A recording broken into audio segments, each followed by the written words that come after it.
na ilagay ang kagalakan sa aming mga puso. Panginoon, salamat po sa iyong mga salita, Lord God, na patuloy na mahahayag, Panginoon, ngayong umagang ito. All glory belongs to you alone. In Jesus' name, amen and amen. Ayan po, muli po, purihin po ang bawat isa at patuloy po tayo na magbulay, mag-aral po ng salita ng Diyos. Ayan po, ang akin pong teksto ay nagmula po ito, yung pinakang lagi nating ano ba to? Yung naririnig, ayan, sa Mateo 5:13 to 16. Ayan, sabi po dito sa Mateo 5:13 to 16, kayo ang asin ng sangkatauhan, ngunit kung ang asin ay mawalan na ng alat, paano pa ito mapapaalat muli? Hindi ba wala na itong kabuluhan kundi ang itapon at tapakan ng mga tao? Kayo ang ilaw ng sanlibutan.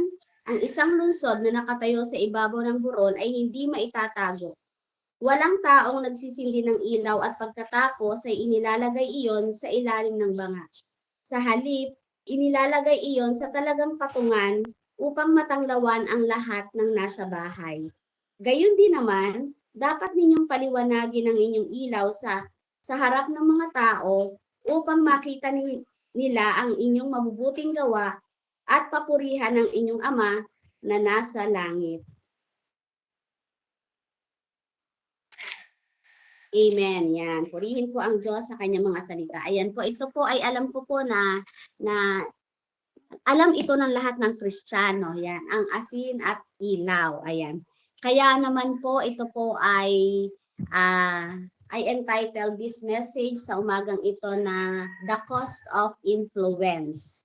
The cost of influence. Ayan. When we say the cost of influence, ano nga ba ang tumutukoy dito sa cost of influence na sinasabi? Ano nga ba yung kahulugan ng the cost of influence? Pag po sinabi nating the cost of influence, ito po ay tumutukoy sa presyo, sa halaga or katumbas o sakripisyo na kailangan natin gawin upang mabuting impluwensya po tayo sa ibang tao. Kagaya nga po nung sinabi sa Mateo 5:13 to 16, di ba? Sinasabi po dito ni Jesus na ang mananampalataya ay asin ng lupa at ilaw ng mundo. Ibig sabihin po, may kakayahan pong tayong mga mananampalataya na makaapekto sa buhay ng ibang tao. Ayan. Naglalasa pa ba ang atin pong pananampalataya sa iba? May impact ba? At nagliliwanag pa ba ito sa iba? Kasi sabi doon, yung atin pong pagiging asin at ilaw ay meron po tayong capacity or ability, ayan, na magkaroon po tayo ng impact sa ibang tao, sa buhay ng ibang tao.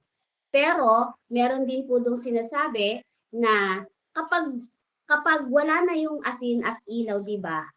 Parang walang saysay, walang sense, 'di ba? Ngunit paano nga ba maging mabuting impluwensya, 'di ba?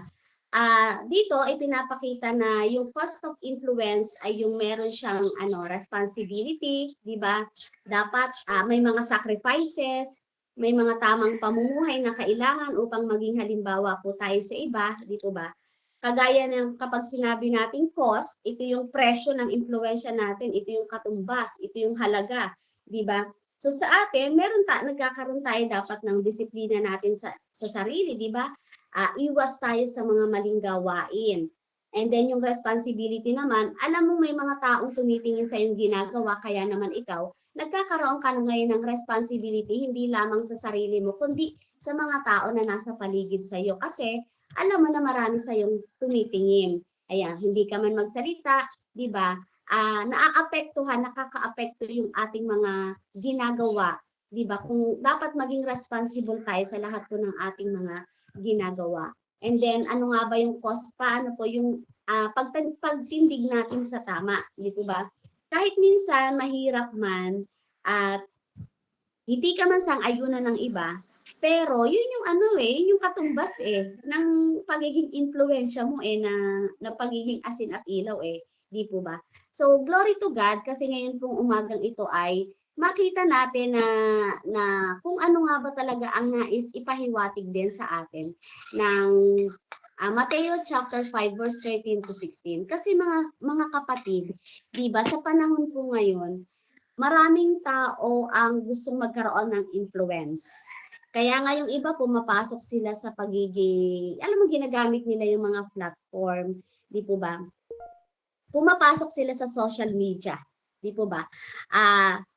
Bakit? Kasi gusto nila na maka-impluwensya, 'di ba? Maging tanyag, maging sikat, 'di po ba? Kahit na hindi naman nila alam or kahit na alam naman nila na ang laki-laki ng pwedeng maging nun. Hindi ako masyadong sanay po, kailangan ko pong open ko lang po ito para makapag-usap po ako ng maayos. 'Di po ba? Kahit na alam mo yung may nakikita ba kayo na content na yun sa mag-asawahan, 'di ba? Grabe yung impluwensya nun sa bata, eh. Grabe po impluwensya nun sa bata. Yung mga hindi nila, basta alam ko naman po na kayo open sa mga social media, nagfi-feed na po yan, na-scroll niyo So, 'di ba, 'pag talagang ang laki ng impluwensya nila. At dati kasi sa panahon natin dati, 'di ba? Hindi pa po gano'n yung mga TikTok na yan na lang naman yan ay nung nag-pandemic. Dahil siguro yung mga tao nga hindi lumalabas kaya yan parang biglang kalat. And until now, lalo pang naging lalo pang tumaas, lalo pang nag-level up ang impluwensya po ng social media. Po? So makikita po natin na maraming maging influencer. Kahit saan larangan, even nga yung mga teacher pag nagtuturo, 'di ba, dinadaan din nila lahat halos po. So, ngayon gusto nilang maraming maging followers, 'di po ba? Maraming mga likes, 'di ba? Kagaya niyan 'pag ikaw nga mag-post ka lang, tinitingnan mo, binabantayan mo kung sino ba yung nag-like, kung sino ba yung nag-comment, 'di po ba? At marami rin tao na talagang nakikinig sa kanila. Kaya nga sila nagkakaroon ng malaking income, 'di po ba, dahil 'pag marami yung views, 'di po ba, umaangat. Ang daming pinaunlad financially ng pagiging influencer sa media ng mga tao, 'di po ba? Pero siguro hindi lang nila alam din ano ba yung halaga nun, ano ba yung katumbas nun sa mga taong nakapaligid sa kanila. Baka kasi kahit yung kanilang mga asawa at mga anak ay naiimpluwensyahan noon. Kaya nga 'di ba minsan sa isang content ang kasama pa nila, anak nila, asawa nila sa paggagawa ng ganong content So, kasi yun, karamihan sa kanila ay iniisip lamang po yung benefit ng influence, hindi yung cost ng influence. Magkaiba po kasi yung benefit of influence sa cost of influence. So dito, sa Mateo chapter 5 verse 13 to 16, napakaliwanag po. Bilang isang mananampalataya, tinawag po tayo ng Diyos hindi lamang para mabuhay po sa sarili natin, kundi parang maging influence sa mundo. At nakakalungkot po dahil mag-post tayo, nahihiya tayo kapag yung tungkol na sa ating mga ginagawa. Di po ba? Tungkol sa mga paglilingkod. Po? So, tinawag tayo dito ng Diyos para hindi lamang para mabuhay para sa sarili natin, kundi para maging influence po tayo ng mundo. Ngunit, sabi nga, ang pagiging influencer or influence ay may kaakibat na responsibility and sacrifice. Amen? So dito po sa talatang ito, sinabi ni Jesus na tayo po ay salt of the earth and the light of the world. Ibig sabihin po, mayroon po tayong tungkuling magdala ng pagbabago sa mundo. Ngunit para magawa natin ito, meron po siyang presyong kailangang bayaran. Amen. So ngayon po, pag-usapan po natin, bakit cost of influence? Ano ba yung cost of influence ng sinasabi dito? Para tayo po ay maging asin at ilaw. Dito ba? Unang-una yung anong influence? Ano yon? Anong halaga? Anong katumbas? Unang-una po yung sinabi ko nga, yung responsibility. The responsibility of influence. Sinabi po ni Jesus dito sa Mateo verse 13, you are the salt of the earth. Di po ba? Kasi po nung panahon po ni Jesus, napakahalaga po ng asin. Hindi lang po ito ginagawang pampalasa, kundi ginagamit din ito para mag-preserve ng pagkain. Kasi po, that time, walang mga refrigerator. Ano po? So, pinipigilan po kasi nito yung pagkasira. Yun po yung hindi lang siya pampalasa, kundi ang pinakang ano niya, purpose niya ay ma-preserve yung pagkain sa pagkabulok. Amen. Kailangan ma-preserve yun. Hindi siya kailangan tumagal. Yan, tumagal. Yan, mapanatili. No, hindi mapigilan yung pagkasira. Ano po. So, ganito rin po ang papel nating mga Kristiyano sa mundo. Kasi po, ang mundo po talaga naman ay puno na ng parang kasalanan. Marami na po talaga ang mga gumagawa ng hindi maayos at hindi kalooban ng Panginoon. So kasalanan, kasinungalingan, at yung kasamaan. Ano na po ng mga pandaraya, di po ba? Ngayon, hindi mo na malaman pag pupunta ka sa isang lugar, hindi mo na malaman kung sino talaga ang iyong pwedeng pagkatiwalaan. Di ba? Kasi yun na yung naging influence ng mundo. Kumbaga parang doon na po, yun yung naging katumbas ng mga ginagawa ng mga tao. Amen.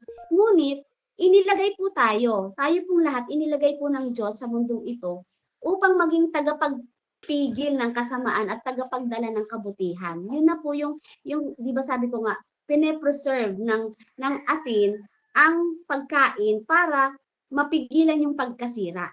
So tayo po, ginawa po tayong asin dito sa mundo, hindi po niya sinabing maging asin ka.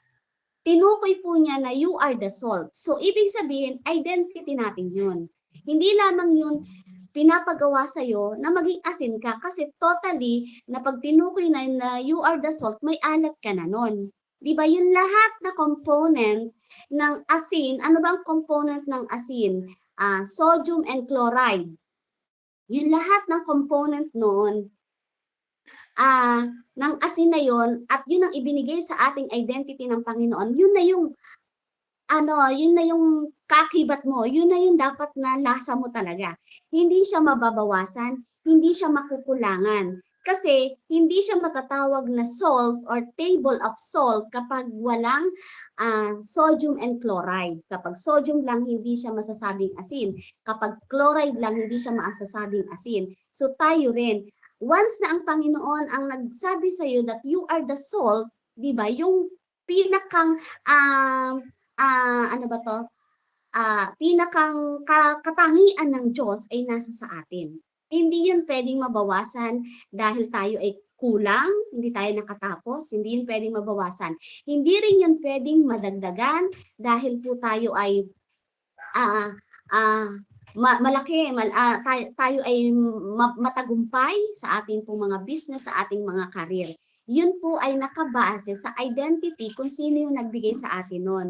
Amen. So tayo po yun. Nasa atin na po yung component na yun. Ano po? So, kaya nga sabi doon, hindi niya sinabi na become salt. Maging become salt kayo. Sinabi niya, you are the salt. Ibig sabihin, yun na yung bilang Kristiyano. Asin ka na dapat. Asin ka dapat. Amen. So, ngunit, kung ang asin daw ay mawala ng alat, sinabi ni Jesus, wala daw itong silbi. Di po ba? Totoo naman. Ganon din po tayong mga Kristiyano. Hindi na namumuhay tayo ayon ngayon sa kalooban ng Diyos.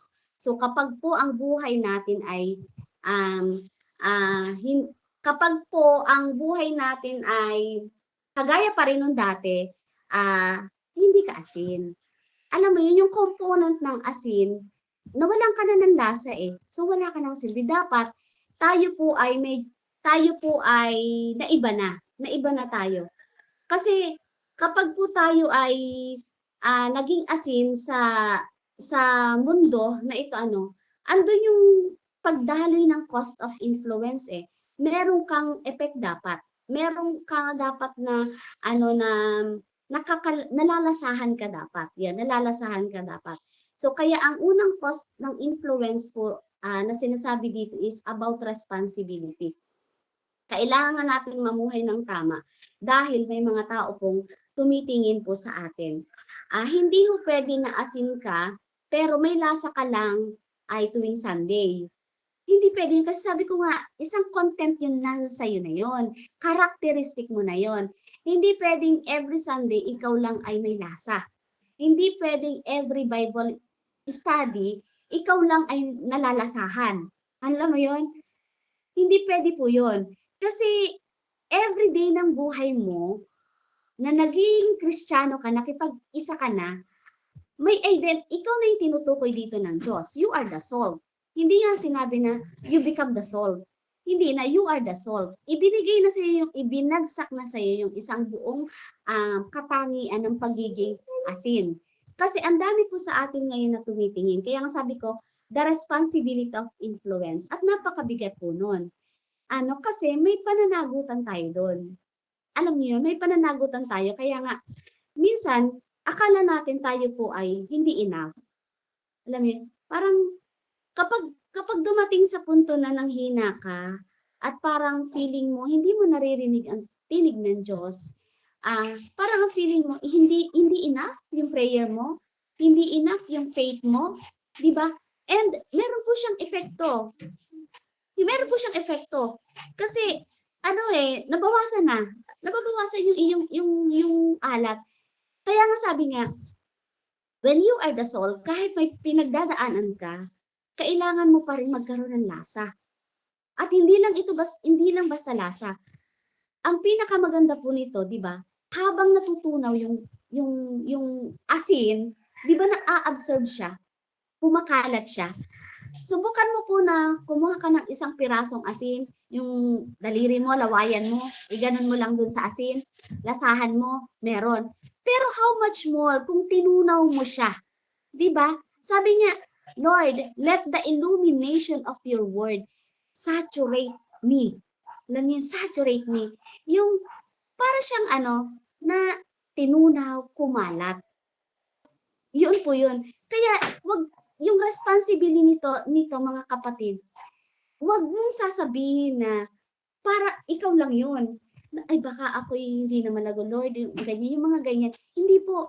Kasi ise-set aside mo, isasantabi mo yung iyong mga pinagdadaanan. Bakit? Kasi asin ka eh. Hindi naman yung lasa na yun, ikaw lang yun, sa'yo lang yun. Hindi pwede yun. Kaya nga asin, dapat nalalasahan ka ng iba. Hindi po yun pagpe-pretend that you're okay. Hindi yun. Magkaiba po yun. Yun po ay yung totoong pagiging asin. Identity mo yun. Hindi mo pwedeng, ay magpe-pretend ako that I am okay. Kaya kailangan nilang makita na wala akong problema. No, hindi rin naman ibig sabihin na kailangan kong ilabas ang problema ko na ang aking problema. Ngayon, yung emotions mo na ang magdadrive ngayon. Kapag sa tungkulin mo, halimbawa ako, punong-puno ako ng problema, di ba? Hindi hindi matutunaw, hindi kakalat yung lasa.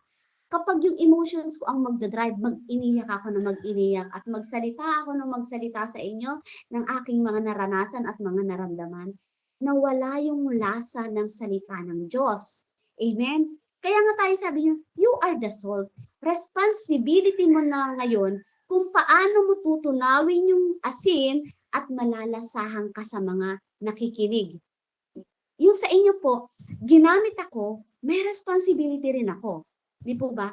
Na maging asin po sa inyo ngayon. By the help of God. Amen? Dapat, siya, magka-align siya. Hindi ako magpapagamit sa Diyos, pero wala naman akong wala naman akong lasa, wala naman akong alat. Di ba? Kasi identity mo yun eh. Lahat yun binuhos na sa'yo ng Panginoon. Kaya po sabi ko nga, ang cost of influence is the responsibility of influence. Tayo po lagi po nating tayo po laging may responsibility. To be a salt. Kaya nga 'di ba, may alat ka pa ba? Nalalasahan ka ba kapag ikay umaawit? Yun eh, kasi yun yung natutunaw yung iyong spirit, nagda-drive ngayon from US to Philippines. Ayan, palakpakan po. Di ba yung pag-awit? From US to Philippines. Kasi andun yung lasa. Andun yung lasa ng umaawit. Kaya ngayon, nalalasahan ng lahat ng makakakinig. And kung kakantahin ng isang tao yon na parang kinanta lang niya, as performance lang niya, 'di ba? Kahit na gaano kaganda yung tinig niya, hindi pa rin siya malalasahan. Kasi bakit? Hindi siya nag-take responsibility being the salt sa ginagawa niya. Yung being the salt, hindi lamang po yan yung paghahayag ng salita ng Diyos, di ba? Yung pag-awit, yung lahat yan araw-araw. Meron tayong responsibility na dapat tayo ay nalalasahan ng atin pong mga kapwa, lalo na ng atin pong mga pamilya. Kaya po paki-comment po dyan, may lasa ba ako? Yan. Para po ma-realize natin. Ano po? Ayan, pangalawa po. Ano po yung cost of influence? Pangalawa, the visibility of influence.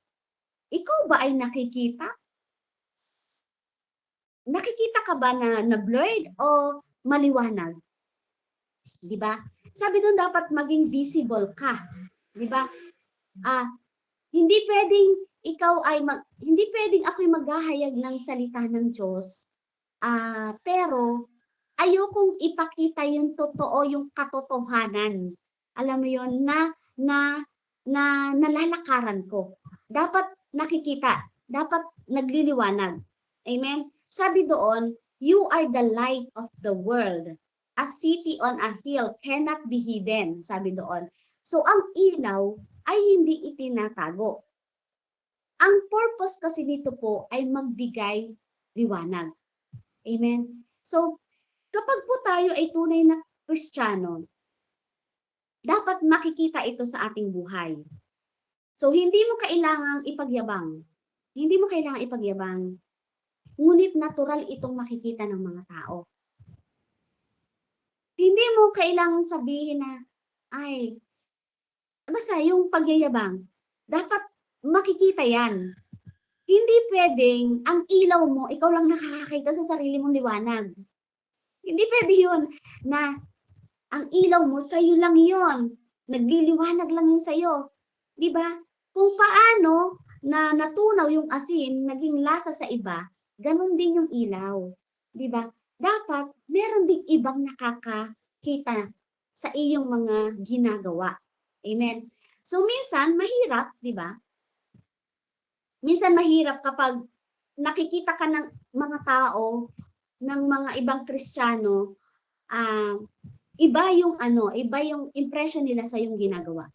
Amen. Iba yung impression. Bakit? Once na maging ipakita mo yung iyong mga paglilingkod, yung iyong gustong gawin sa Panginoon, yung iyong mga talagang katatagan, yung mga ginagawa mo, yung mga sakripisyo mo, lalo na sa mga humahayo, habang nakikita siya, pataas ng pataas ang expectation sa atin ng ating mga kapwa. Lalo na po ang atin pong mga kapwa Kristiyano.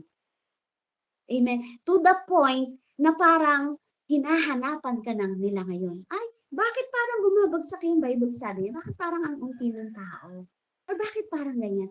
Yun nga kasi yung cause of influence mo. Yung visibility. Amen. Dapat meron sa yung nakikita. Hindi lamang na parang sa expectations sila, kundi yung kung paano nagbigay ng liwanag sa iba. Amen. Yun yung cause. Minsan, mas maraming Kristiyano na ayaw pa. Ayaw magpakita. Sabi ko nga, the visibility. Pero nung lumang buhay, di ba, lantara naman.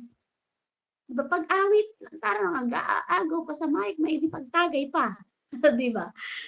Pero pakantahin mo. Push mo sa worship. Ayaw. Ayaw, di ba? Kasi kailangan maging visible tayo. Di ba? Kailangan maging visible tayo. Hindi pwede na may lasa ka, pero nakatago ka.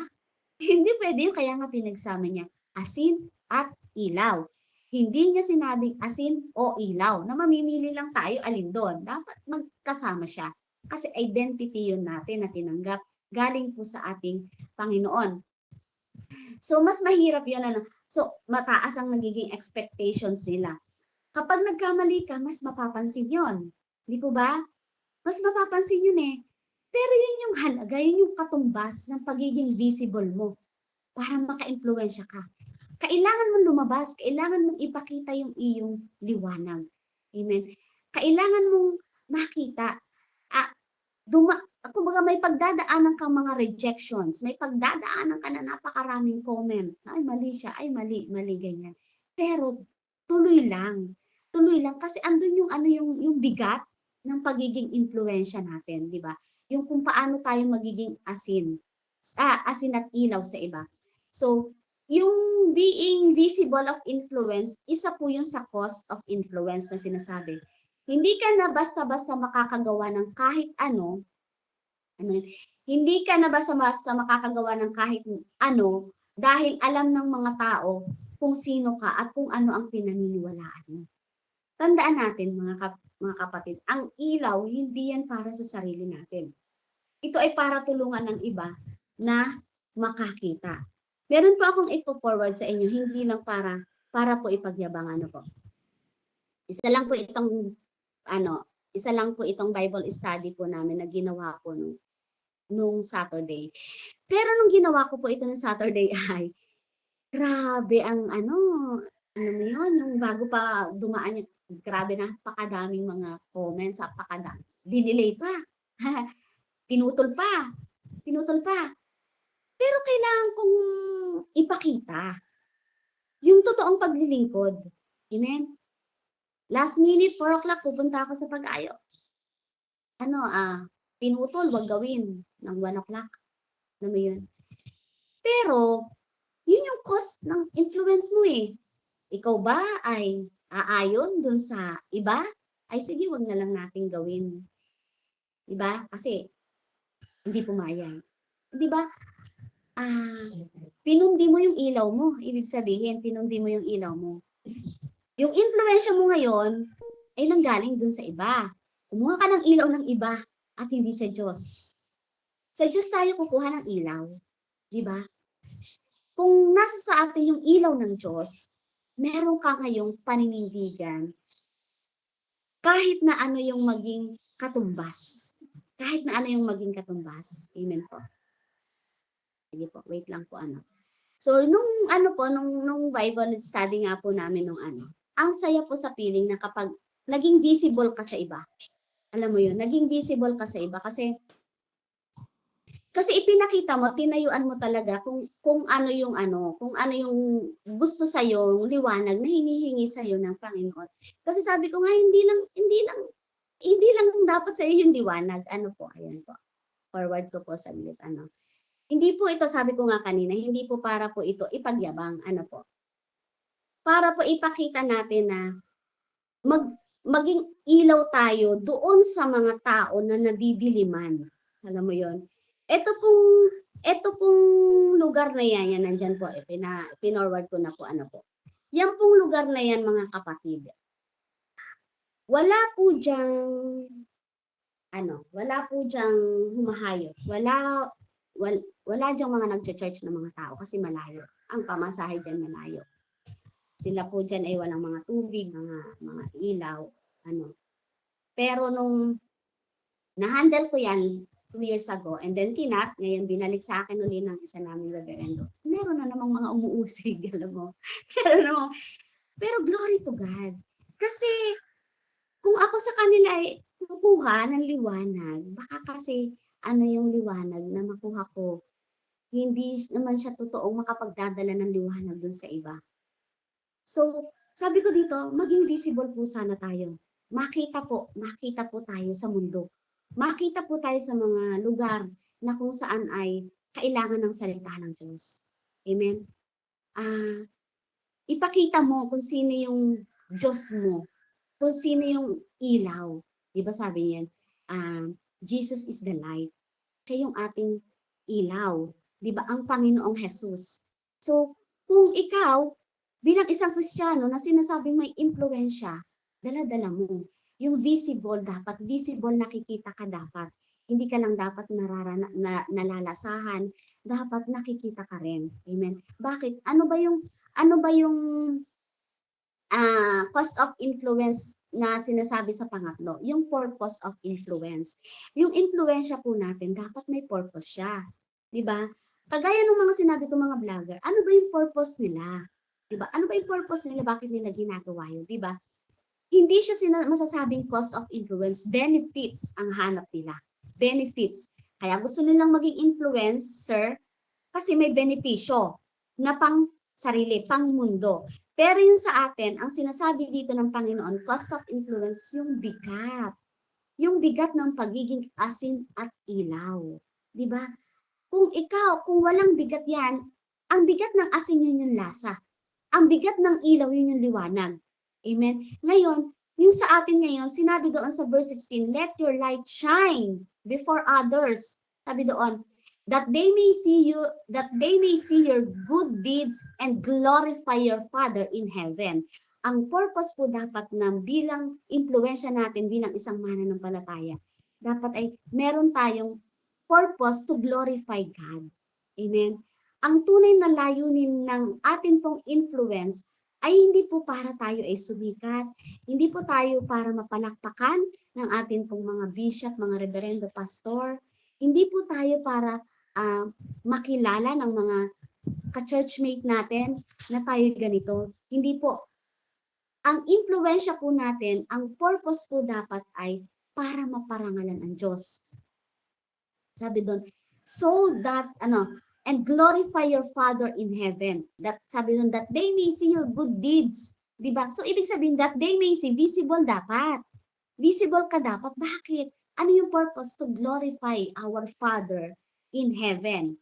So, kapag po nakikita ng mga tao ang kabutihan sa ating buhay, di ba?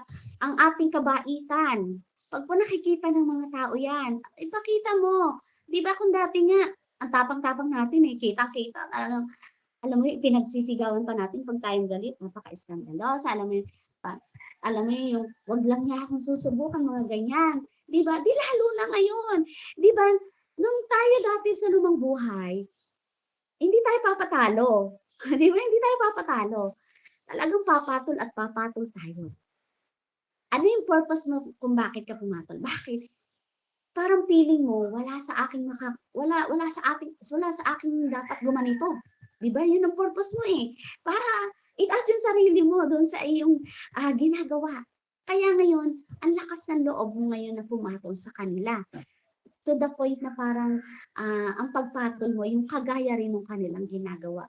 Pero ngayon, ang purpose mo ngayon ay para maipakita, di ba, ang kabutihan na yung to glorify yung Panginoon sa pamamagitan po natin. Yung ating kabaitan, di ba?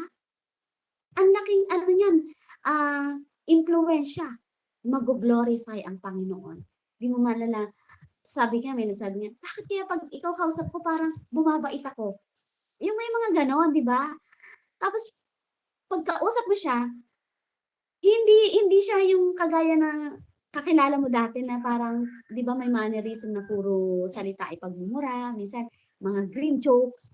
Pero di ba tayo, nung tayo ay iba na, alam natin na pag ginawa pa rin natin yun, may impluensya yan. May epekto yan at hindi po tayo ang mapupulaan. Ang mapupulaan po ay yung mga Kristiyano na sumusunod naman sa kalooban at higit sa lahat, ang mapupulaan ay ang Diyos. Ay kung ganyan din lamang ang maglingkod sa Diyos, ganyan ang salita ay wag na lang. Di ba? So, dapat may purpose. Yung impluensya natin na makita yung kabaitan natin, di ba? Makita yung katapatan natin. Katapatan. Kahit anong higpit ng pangangailangan mo, maging tapat ka. Amen? Kasi, may purpose kasi yun eh. May influensya kasi yun eh. To glorify the Father, our Father in heaven. Diba? Maging tapat ka pa rin. Kahit na parang feeling mo, huling buhay mo na yun, huling ano mo na yun, maging tapat ka pa din. Kasi, ang purpose mo dun sa iyong katapatan na yun is to glorify the Father. Amen. Dapat, ganun din, yung influensya natin when it comes po sa pagmamahal, di ba, paano ba magmahal ng Panginoon? Ano ba yung naging influensya sa'yo nung John 3:16 na siya ang unang nagmahal sa atin? Ano ba yung influensya sa'yo? Yung bang love na yon, nagdulot ba yun talaga ng love na galing kay Kristo? O yung love na yun ay nagdulot sa'yo dahil may mapapala ka? dahil may makukuha ka. 'Di ba? Ipakita mo yung ano yung purpose kung bakit ka nagbibigay ng pagmamahal sa gawain, 'di ba? Bakit ka nagbibigay? Kasi ako I do believe na hindi makapaglilingkod ang isang tao na na kung walang alam mo yun, hindi siya makapaglilingkod na kung hindi niya sinamahan ng pagmamahal na nakuha niya sa Panginoon. Kasi hindi mag-glorify ang Panginoon dun eh. Ang mag-glorify dun ay siya. Kaya kailangan ipapakita natin, maging influencer tayo kung ano yung love na tinanggap natin sa Panginoon. At ang purpose lagi nun ay maibalik sa Kanya ang glorification. Ibigay natin ang glory lagi sa ating Panginoon. Dapat po sa atin pong ginagawa bilang influencer ng Christianity, ito po dapat ang magiging resulta. Ano po yun? Dapat po ay mapalapit natin sila sa Diyos. Hindi po dapat mailayo natin sila sa Diyos. Amen? Dapat laging andun yung love and truth. Di ba? Andun yung pagsamba sa espiritu at katotohanan. Yung ganyan.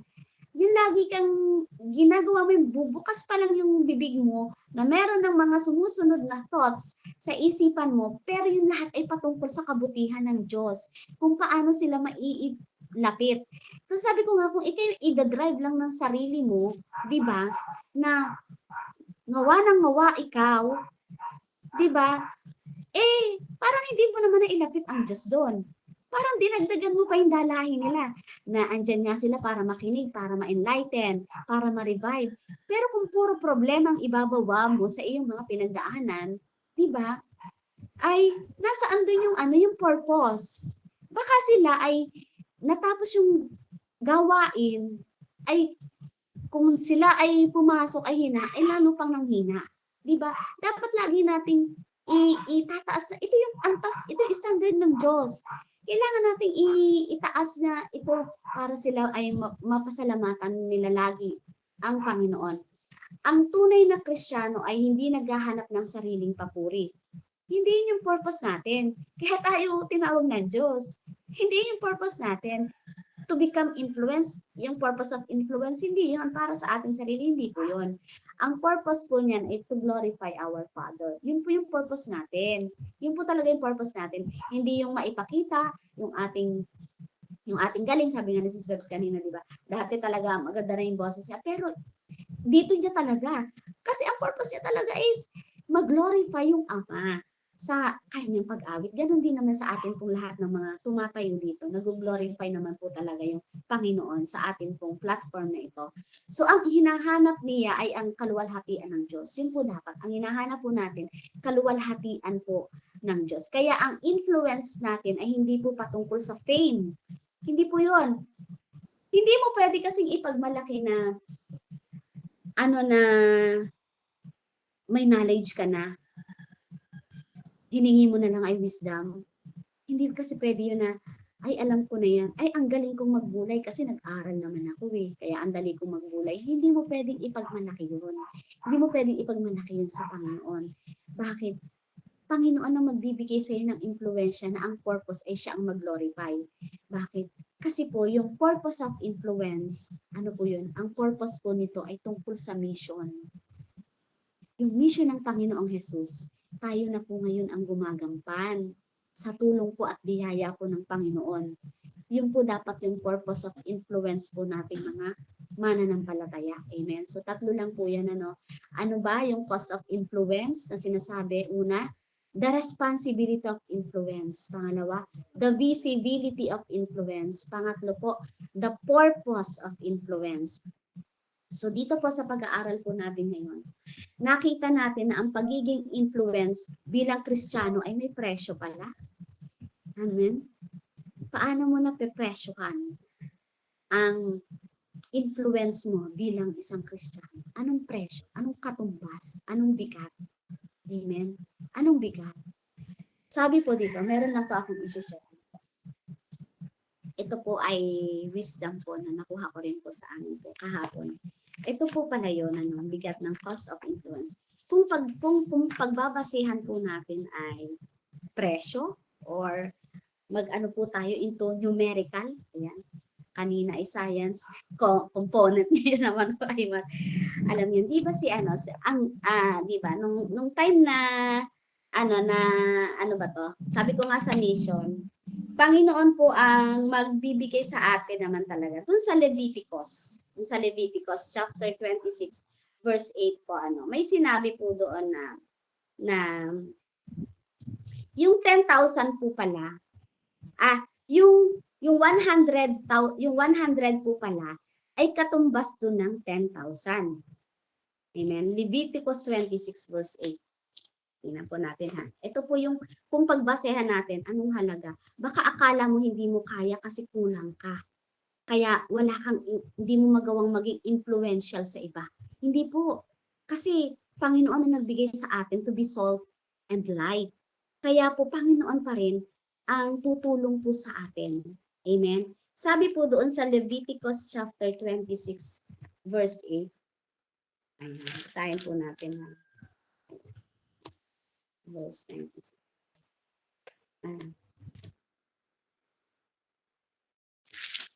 Para lang po medyo Kaya po kailangan talaga na. Ayan. Leviticus 26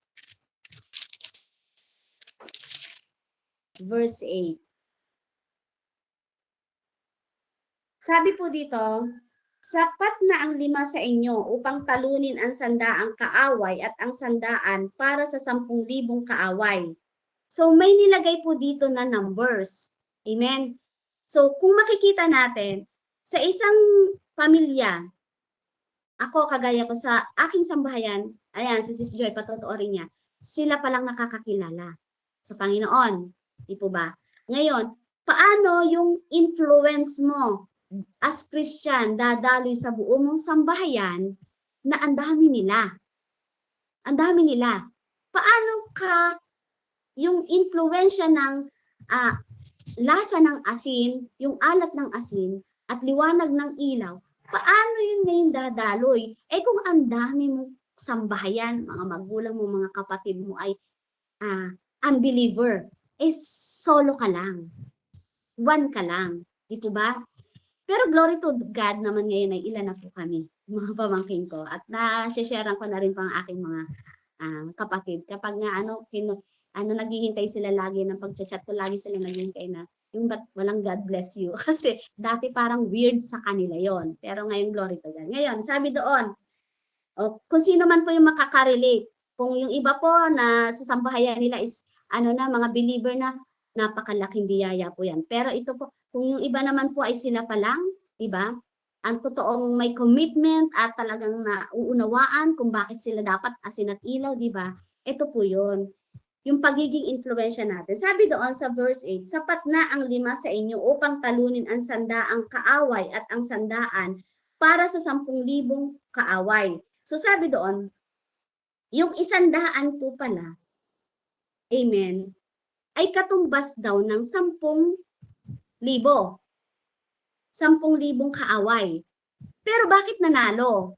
Bakit? Kasi dito sa kay Gideon po di ba? Yung kay Gideon, sino po yung familia kay Gideon? Mag-heart po. Di ba si Gideon, yung 300 po niyang kawal, against po dun sa 135,000, bakit nanalo? Bakit ipinanalo ng Diyos si Gideon? Kasi kung titingnan natin yung atin, ay dehado. Talo talaga. Ang 300, talo talaga. Amen? Pero, ibinaba pa talaga, di ba, ng Panginoon, kaya nga naging 300, ibinaba pa. Bakit? Sinabi po pala niya dito sa Leviticus, yung isang tao, katumbas po is 10,000. So, kung 300 yun, katumbas ng bawat isa doon is 10,000, i-calculate niyo po, naging 3 million po siya. 3 million. Yung 300 po pala nakawal ng Panginoon, nakawal po ni Gideon na kasama, di ba, na inilagay ng Panginoon na makasama niya, amounted to 3 million po pala. Ilan ang kalaban? Ilan ang kalaban? 135,000. So grabe po, sobra-sobra pa. Talagang mananalo po pala talaga. Ganun po yung impluwensya ng Panginoon sa atin. Kaya po hindi po dapat tayong panghinaan ng loob. Amen. Hindi po tayo dapat panghinaan ng loob kasi kung ikaw nag-iisa, galing ka sa Panginoon eh. Amen. Napakalaki. Ano ba yung llamado ba tawag doon? Napakalaki ng iyong impluwensya. Hindi lang sambahayan mo ang maliligtas, kundi yung sambahayan ng sambahayan ng sambahayan pa ng iba. Amen? Kung ikaw, pumunta ka sa isang Bible study, solo ka, ilan yung kasama mo doon na makakaharap mong unbeliever. Pero ikaw yung asin at ilaw ng Panginoon eh. Di ba? Wala pa yung bilang nila doon sa dala-dala mo na bilang. Kung isa ka, ang katumbas mo is 10,000. Amen. Hindi pwede nating sabihin na triple, doble ang ibibigay sa atin ng Panginoon eh. Sisiguraduhin ng Panginoon na ang lahat ng iyong ginagawa, ang magiging impluwensya mo, ay hindi kayang tumbasan ng mundo. Ganyan po tayo. Ganyan po tayo ka-conqueror. Ganyan po tayo kay victorious. Kaya wag po tayong panghahinaan ng loob na parang nababawasan ba yung asin mo? Hindi. Identity mo yun eh. Identity mo yun. Nakita mo lang na ang purpose mo, tinawag ka, hindi para gawin mo sa sarili mo. Kasi sinabi na yun ng Panginoon. Sapat na daw eh. Dahil daw ang isang daan katumbas ng 10,000. Kaya nga dito pinagtagumpay 5, sapat na ang 5. Kaya po, si Sis Joy, sapat na yan. Sapat ka, Sis Joy. Sapat na sapat ka. Sobra-sobra pa. Kung ito naman po i-connect natin sa pagpapala, lalo na, alam niyo po, patotoo ko dito pong mga nakaraang linggo, ako, sweldo po kasi nung asawa ko nung last Saturday. Hindi kahapon, hindi nung Saturday, sweldo ko And then nakita ko, nag-chat down ako. Pero Sunday talaga may tithes kami So, ang tithes po namin is 10% talaga. Ultimo nga pong piso nilalagay namin doon sa sobre tithes namin Talagang sa gross po talaga So kung makikita kulang na. Ngayon po may kinulang na, meron tapos meron pang mga may tina-touch kasi sa amin talaga ng mga kasamahan din namin, mga kapwa mga tao rin na i-bless. Kaya lang kasi andun hindi ka dapat divided. Ang focus mo nasa Panginoon. Kasi yung gagawin mo na yun, may impluwensya yun dun sa iba. May responsibility ka ngayon sa pinapagawa sa'yo ng Diyos. Gagawin mo ba yon o hindi? Ikaw ba nung time na yun, asin at ilaw?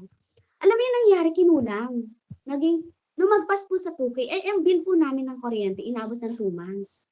Sabi ko, naku, mapuputulan to. Pero wala sa puso ko na magkakatotoo. Sa isip ko lang, mapuputulan to. Pero talagang pinush namin yung sweldo ng asawa ko. Sa typing, sa sa iba pang mga, bakit kasi lagi may gano'n? May pinapadala sa mga tao. Nakita mo, nasa iyo nga yan pinadala eh. Pag di mo grinab yung opportunity niyan, ililipat yan sa iba. Diba? Sayang naman. Sayang naman.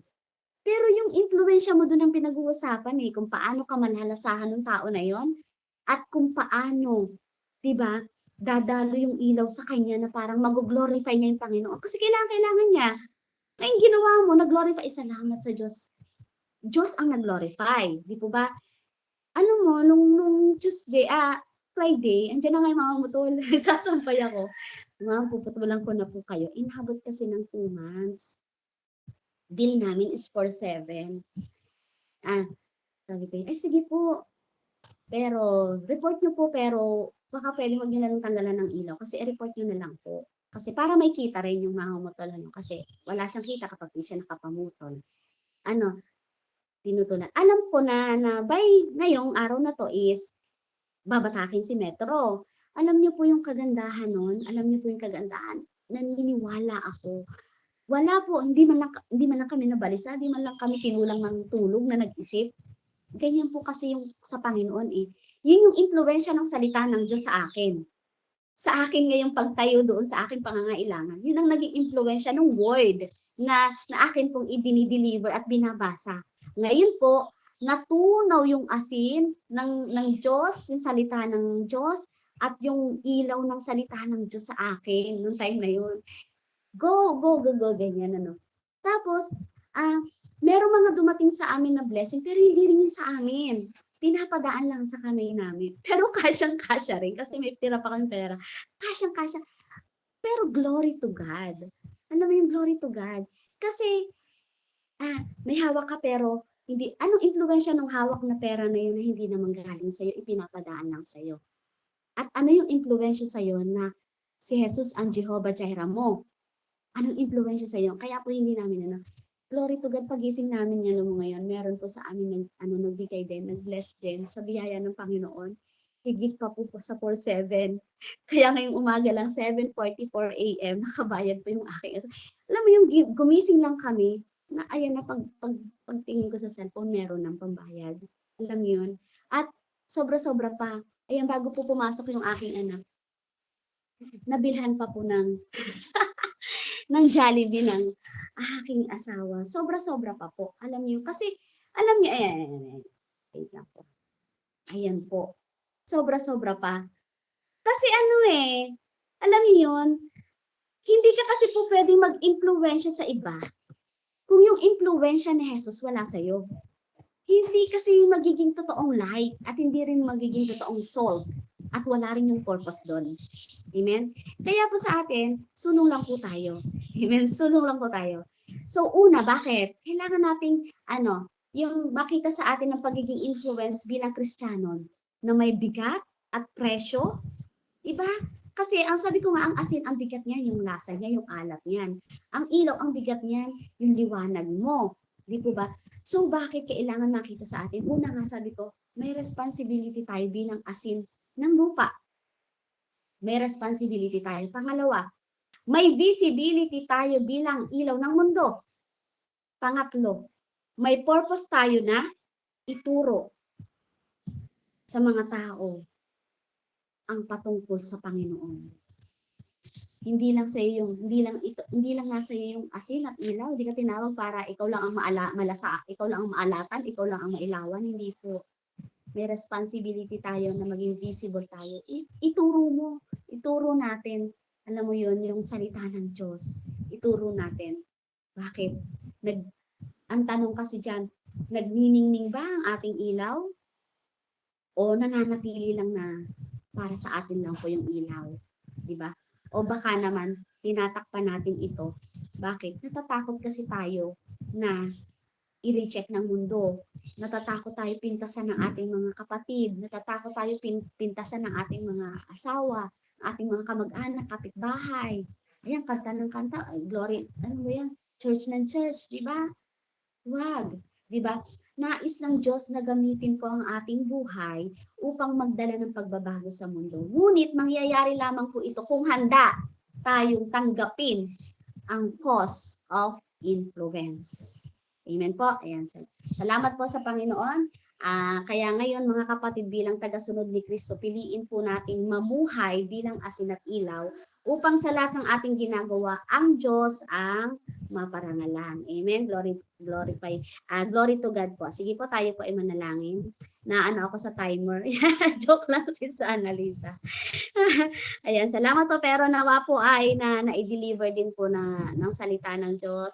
Ang salita ng Diyos na may kagalakan po na atin po dapat na natanggap. Totoo ba na nalasahan po natin yung asin at ilaw? O kayo po ay immune na dahil naririnig nyo na ito matagal na. Kaya parang feeling nyo wala nang revelation sa inyo kasi familiar na. So nasa sa inyo po yung kung paano pagkatapos nito ay nalasahan mo ba? Nailawan ka ba? 'Di ba? Or nakita mo ba talaga ang purpose mo, or dahil familiar na sa yung teksto, kaya parang feeling mo wala na yung cost of influence mo. Amen? Sige po, tayo po ay manalangin. Amen. Hallelujah, Lord. We glorify your name. Salamat po, Panginoon Lord, sa natapos ng gawain.